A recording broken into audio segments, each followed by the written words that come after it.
Welcome to Tokyosaurus. So what's up in Japan?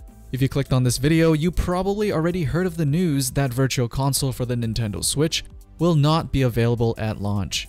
Virtual Console is basically an emulator on the console that allows you to play your favorite titles from older Nintendo systems like the DS, Nintendo 64, NES, or Super NES, as long as you buy them on the eStore. These titles range from $4.99 to $8.99. And for Wii U users, if you already bought them once on the Wii, you can get them for around $1. This feature may also come to the Nintendo Switch, where if you bought a copy of the Virtual Console game before, you can probably purchase it again for the Switch at a discounted price. And for those of you wondering, you can't use your old physical games to transfer them onto the Virtual Console, so you would have to buy them again on the eStore if you want to play them again.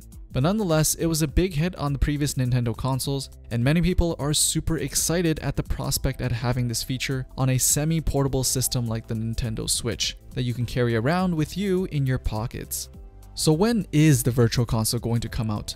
Although we don't have a timeline of when this will be available, I think there are a few clues as to when we'll see it happen. Seeing how they waited until just a week before launch to tell us that the Virtual Console won't be available at launch means that they were working pretty hard to try to get it ready for the launch, until at some point the team realized they weren't going to make the deadline, at least with a usable product. For something like Virtual Console, they would probably have to test the performance of every single title they want to put onto the eStore before releasing it, and it's just a matter of time until they release it.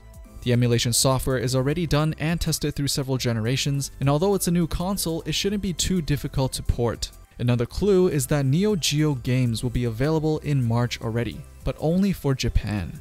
Neogeo is another old school console from the 90s, similar to Super Nintendo, so seeing how that is going to be released in launch month together with the Switch is very promising news for those who are fans of the Virtual Console. Currently, Neogeo has Kings of Fighter 98, Waku Waku 7, Shock Troopers, World Heroes Perfect, and Metal Slug 3 in its starting lineup.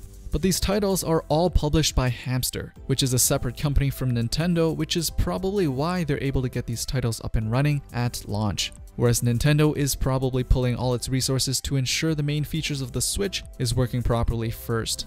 I would expect to see the Virtual Console be launched in April as a first major update to the console, to give it a push, as there's nothing slated to be released for the first 20 days of April, with the new Spelunker game coming out on the 20th and the new Mario Kart on the 28th.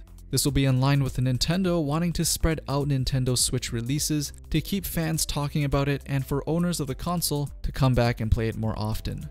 The first week of April will also probably be when most people have finished Breath of the Wild or other launch titles, so it'll be a good time to release the Virtual Console for people looking for new stuff to play. So anyways, are you excited for the Nintendo Switch and Virtual Console to come soon? As usual, let me know in the comments below. Thumbs up the video if you liked it, and follow Tokyosaurus on social media for Japanese culture tweets and video updates. And make sure you're subscribed so you can get the latest things people are talking about in Japan right in your inbox. Thanks for watching, and I'll see you guys in the next one.